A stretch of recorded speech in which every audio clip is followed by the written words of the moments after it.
Votarem a favor, evidentment, de la concertació del préstec i votarem a favor, com he dit abans, perquè la concertació d'aquest préstec està destinat única i exclusivament a inversions. 1.625.000 euros d'inversions. Estan destinats a invertir en ordenació del trànsit i aparcament, en enllumenat públic, en vies públiques i pedanies, en la xarxa d'aigua, en educació, en medi ambient, en benestar social, en patrimoni històric i cultural i en esport. Un pla director d'inversions, un pla director que és conegut per tots, un pla director que està aprovat i una vegada més jo crec que des de Compromís estem satisfets perquè complim amb un dels nostres criteris primordials a l'hora d'elaborar un pressupost, que és que el pressupost continga una relació de les inversions que van a fer nosaltres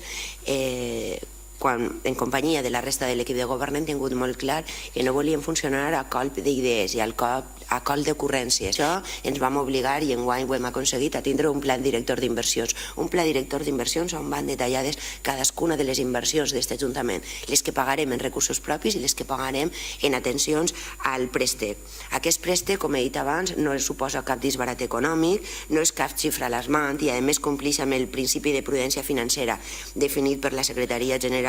del Tresor i Política Financera en la resolució de setembre de 2016, és a dir, ens portem bé i tot. A més, s'ha pogut demostrar amb exemples clars que l'actual equip de govern, com hem demostrat en l'anterior punt, està fent una magnífica gestió econòmica, perquè al punt anterior hem decidit amortitzar, com hem comentat ja, 1.300.000